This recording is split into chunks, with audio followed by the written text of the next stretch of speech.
இப்போ அதிர்ச்சிகரமான ஒரு தகவல் என்னன்னா, தமிழ்நாட்டில் மொத்தமாக பார்த்தீங்கன்னா 6.36 கோடி வாக்காளர் இருக்காங்க. இதுல பெண்கள் வந்து பார்த்தீங்கன்னா, வாக்காளர் பட்டியல்ல 3.24 கோடி. ஆண்கள் பார்த்தீங்கன்னா 3.16 கோடி. இப்ப 3ஆம் பாலினத்தவர்கள் வந்து பார்த்தீங்கன்னா, நம்ம பார்த்தீங்கன்னா திருநங்கைகள் அவர்கள் வந்து 10,000த்துக்குள்ள இருக்கிறாங்க. இப்போ இந்த அடிப்படையில இதற்கு முன்னாடி இருந்தாங்க. அது ஒட்டுமொத்தமா பார்த்தோம்னா 6.4 இருந்து 6.5 கோடி பேர் வந்து தமிழ்நாட்டுல வாக்காளர்கள் இருக்கிறாங்க. இந்த வாக்காளர்கள தற்போது நீக்கப்பட்டவங்க எத்தனை பேர் தெரியுமா? 1 கோடிக்கும் மேற்பட்டவர். அனைவருக்கும் வணக்கம். இந்தியா முழுவதுமே எஸ்ஐஆர் அதாவது சிறப்பு வாக்காளர் திருத்தும் பணிகள் வந்து நடைபெற்றது. அது வந்து தமிழ்நாட்டுல பார்த்தீங்கன்னா கடந்த 3 மாதத்திற்கு முன்பு நடைபெற்றது. நடைபெற்ற பின்பு இதற்கு அதாவது எஸ்ஐஆர் வந்து வாக்காளர் திருத்தும் பணி வந்து நடைபெற்ற பொழுதே அனைத்து கட்சியுமே எதிர்ப்பு தெரிவித்தாங்க. அதாவது இந்த ஏடிஎம்கே தவிர, ஏன்னா ஏடிஎம்கே பிஜேபி கூட்டணி வைப்பதனால இதற்கு பெரிதாக எதிர்ப்பு தெரிவிக்கவில்லை. ஆனால் தொடர்ந்து மற்ற கட்சிகள் எல்லாம் எதிர்ப்பு தெரிவித்தார்கள். முக்கியமாக குறிப்பிட்டு சொல்ல வேண்டும் என்றால் தமிழ் தேசியவாதிகள் எல்லாம் இதில் மற்ற மாநிலங்களைச் சேர்ந்தவங்கலாம் இருக்காங்க, அவங்கள வந்து இதில் வாக்காளர் பட்டியலில் சேர்த்தீங்கன்னா எங்கள் உரிமைகள் பறிக்கப்படும் அப்படின்லாம் சொல்லி எதிர்ப்பு குரல் தெரிவித்தாங்க. ஆனால் அதை மீறி பார்த்தீங்கன்னா இறுதி வாக்காளர் பட்டியலை வந்து இறுதி செய்து வரைவு வாக்காளர் பட்டியல் இறுதி முடிவு இன்றைக்கு அறிவித்து விட்டார்கள். பார்த்தீங்கன்னா இதில் அதிர்ச்சி மேலே அதிர்ச்சி அடிச்சாங்க பாரு கில்லி மாதிரி அப்படின்னே சொல்லலாம். அந்த அளவுக்கு பார்த்தீங்கன்னா ஒவ்வொரு மாவட்டத்திலையுமே எத்தனை வாக்காளர்கள் லட்சக்கணக்கான வாக்காளர்கள் வந்து நீக்கப்பட்டிருக்கிறாங்க. இதெல்லாம் உண்மையான வாக்காளர்களா போலி வாக்காளர்களா அப்படின்றத தற்போது ஆராயும் சூழ்நிலைக்கு போக முடியவே முடியாது. ஏன்னா தேர்தல் நெருங்கிருச்சு.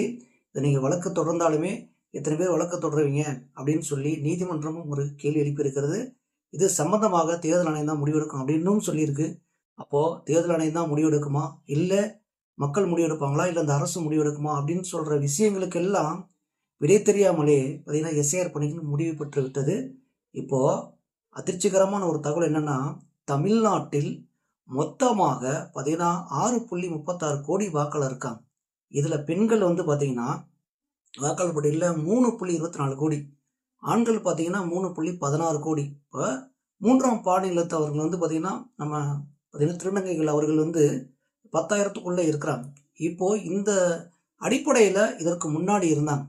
அது ஒட்டுமொத்தமாக பார்த்தோம்னா 6.4 இருந்து 6.5 கோடி பேர் வந்து தமிழ்நாட்டில் வாக்காளர்கள் இருக்கிறாங்க. இந்த வாக்காளர்களை தற்போது நீக்கப்பட்டவங்க எத்தனை பேர் தெரியுமா? 1 கோடிக்கும் மேற்பட்டவர். தற்போது வந்த செய்தி என்னன்னு பார்த்தீங்கன்னா 90,000த்திற்கும் மேற்பட்டவர்னு சொல்கிறாங்க. ஆனால் இறுதிப்பட்டியல் இந்த மாதம் இறுதியில் அல்லது இன்றோ நாளையோ கண்டிப்பாக வெளியே வந்துடும். கிட்டத்தட்ட 1 கோடிக்கு மேலே உள்ள பார்த்தீங்கன்னா வாக்காளர்கள் வந்து எஸ்ஐஆர் சிறப்பு வாக்காளர் திருத்தும் பணிகளில் இருந்து நீக்கப்பட்டு இருக்கிறார்கள் அப்படின்ற தகவல் வெளியாக இருக்கிறது. இதில் நம்ம பார்க்க வேண்டிய விஷயங்கள் என்ன அப்படின்றத டீட்டெயிலாக பார்த்துடலாம். நம்ம எதிர்பார்த்தோமா, பீகார்லேயே வந்து பார்த்தீங்கன்னா கிட்டத்தட்ட 60லேருந்து 70 லட்சம் பேர்னு சொன்னாங்க. ஃபஸ்ட்டு 40 நாங்க, அப்போ 60 நாங்க, அப்புறம் 70, 80 வரைக்கும் வந்துருச்சு. ஆனால் தமிழ்நாட்டில் 1 கோடி பேருக்கு மேலே அப்படின்னா நினச்சி பாருங்களேன். இதில் எத்தனை பேர் வந்து புலம்புறாங்க, இதில் எத்தனை பேர் வந்து எனக்கு வந்து வாக்காளர் பட்டியல் நீக்கிட்டாங்க, நான் இங்கே தானே வாழ்ந்துட்டு இருக்கேன் அப்படின்னு சொல்லி பழைய வாக்காளர் அட்டைகள்லாம் தூக்கி கொண்டு போகும் சூழ்நிலை உருவாகும். இதில் வட மாநிலத்தை சேர்ந்தவர் இணைச்சிட்டாங்க. அதுதான் தற்போதைய நிலைமை. ஏன்னா இதுல 1 கோடி பேர் வெளியே வந்துட்டாங்கன்னு வச்சுங்களேன், கண்டிப்பா வந்து வட மாநிலத்தை சேர்ந்தவங்க குறிப்பிட்டு 60லேருந்து 80 லட்சம் பேர் இருப்பதற்கு 100% வாய்ப்பு இருக்கு. இதையும் நம்ம பொறுத்திருந்து பார்க்கலாம். ஏன்னா அதோட கணக்கு வந்து டீட்டெயிலா வருதா இல்லையான்னு மட்டும் பாருங்க. இங்க தொடர்ந்து ஆட்சி மாற்றம் நடப்பதற்கு காரணமாக பார்த்தீங்கன்னா இந்த வட மாநிலத்தை சேர்ந்தவர்கள்லாம் உள்ளே இணைத்து விட்டால் காரணமாக அமைவார்கள். இதுல பிஜேபி வந்து பார்த்தீங்கன்னா அரியணையை ஏறுவதற்கு, அதாவது 2026ல் கூட்டணி வைத்தாலுமே அவர்கள் மெஜாரிட்டியை காட்டுவதற்கும் தற்போது பார்த்தீங்கன்னா 50 சீட்டுன்றாங்க, 60 சீட்டுன்றாங்க. தற்போது நிலவரம் பார்த்தீங்கன்னா 84 சீட்டு ஏடிஎம் கிட்ட கேட்டிருப்பதாகவும் தகவல் வெளியாக இருக்குது. அப்போ இங்க அழுத்தம் கொடுக்கும் சமயத்துல இப்போ இங்க எஸ்ஆர் நடந்த விஷயங்களை பார்க்கும் பொழுது இங்கே இடிக்குது இல்ல, கண்டிப்பா இது உண்மையாக எஸ்ஐஆர் பணிகளில் இந்த உண்மையாக வாக்காளர் பட்டியல்லாம் வந்து பார்த்தீங்கன்னா இது போலி வாக்காளர்கள் வந்து நீக்கியிருந்தாங்க அப்படின்னா சிறப்புக்குரிய விஷயம்தான். ஆனால் உன்னை சேர்த்துட்டு உன்னை எடுத்திருக்கிறீங்க போது மெஜாரிட்டி எங்கே வரும், யாருக்கு சாதகமாக இருக்கும் அப்படின்றத நீங்களே பாருங்க மக்களே. இந்த எஸ்ஐஆர் பணிகளை தொடர்ந்து அனைவருமே வேண்டாம் என்று வலியுறுத்தி வந்தார்கள். ஆனால் நடத்தி முடித்து விட்டார்கள். தற்போது 2026 தேர்தல் யாருக்கு சாதகமாக இருக்க போகுது அப்படின்றதையும் நம்ம பொறுத்து தான் பார்க்கணும். வெளிப்படையாவே சொல்லணும் அப்படின்னா, யார் நடத்துனாங்களோ, யார் ஆட்சியில் நடக்குதோ அவங்க தான் காரணம். இதுல இன்னொரு விஷயம் என்னன்னு தெரியுங்களா? ஒவ்வொரு மாவட்டத்திலையும் இத்தனை லட்சம் பேர் வந்து போலி வாக்காளர்கள் நீக்கப்பட்டிருக்காரு அப்படின்ற செய்திகள்லாம் பார்க்கும்போது பகீர் பகீர்னு இருக்கு. இத்தனை பேர் வந்து எப்படா நீக்குனாங்க? இத்தனை பேர் உண்மையிலேயே போலி வாக்காளரா? ஏங்க சென்னையில மட்டுமே 14 லட்சம் பேர் நீக்கியிருக்காங்க. நல்லா ஒண்ணு தெரிஞ்சுங்க. 14 லட்சம் பேர் சென்னை மாநகராட்சியில மட்டுமே. அப்போ இதுல ஒரு புள்ளிவிவரம் என்ன தெரியுமா சொல்றாங்க? 3ல் 1 பங்கு ஒவ்வொரு மாவட்டத்திலும் 3ல் 1 பங்கு வாக்காளர்கள் நீக்கப்பட்டிருக்கிறார்கள். அதாவது பார்த்தீங்கன்னா, போலி வாக்காளர்கள் அப்படின்னு தான் அவங்க சொல்றாங்க. அப்போ இதுல யார் பேர்ல நீக்கப்பட்டிருக்குது அப்படின்றத எல்லா மக்களும் திருப்பி குரல் கொடுக்கும்போது தெரிய வரும். இப்போ வடமாநிலத்தை சேர்ந்தவங்களாம் ஏதாவது வாய் திறந்து பேசுவாங்களா? கண்டிப்பா அவங்க எல்லாருமே அனைவருமே மேக்ஸிமம் 99% வந்து அவங்க வந்து வாக்காளர் பட்டியல்ல இணைஞ்சிட்டாங்க அப்படின்ற தகவலும் சொல்லப்படுகிறது.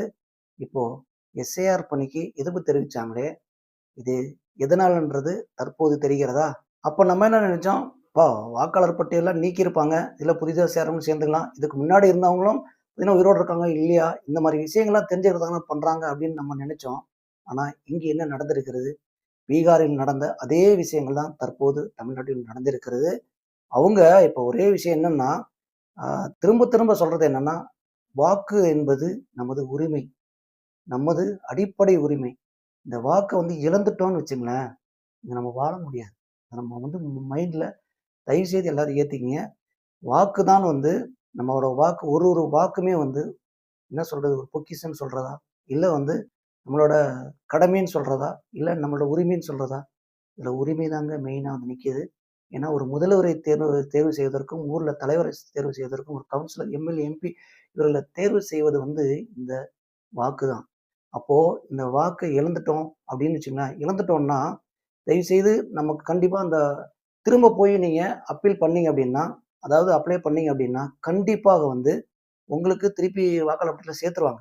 ஆனால் வடமாநிலத்தில வந்திருக்கான்ல, அவன் ஒருத்தரும் வந்து சேர்க்கப்படும் பொழுது, அவனுக்கு நமது உரிமையில வந்து பங்கீடு தரும் பொழுது என்ன நடக்கும்?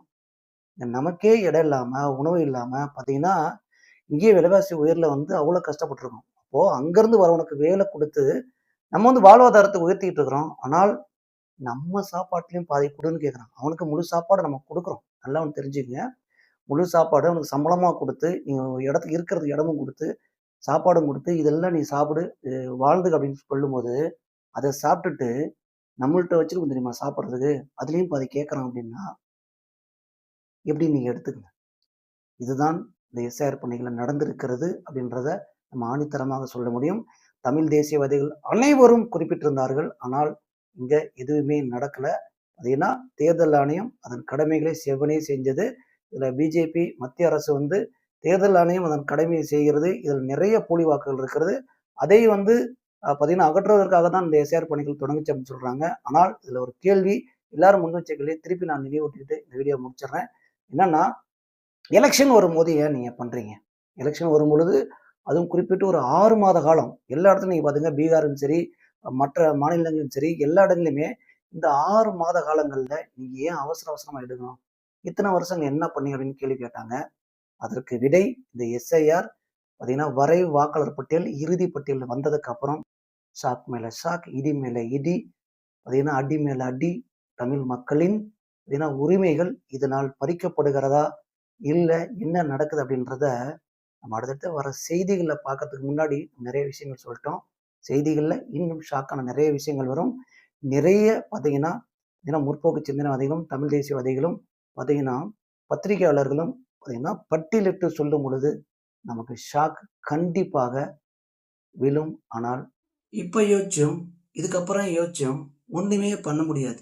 ஏன்னா திருப்பி நாம உரிமைகளுக்காக ஒரு போராடும் சூழ்நிலையை உருவாக்கி கொண்டிருக்கிறார்களா?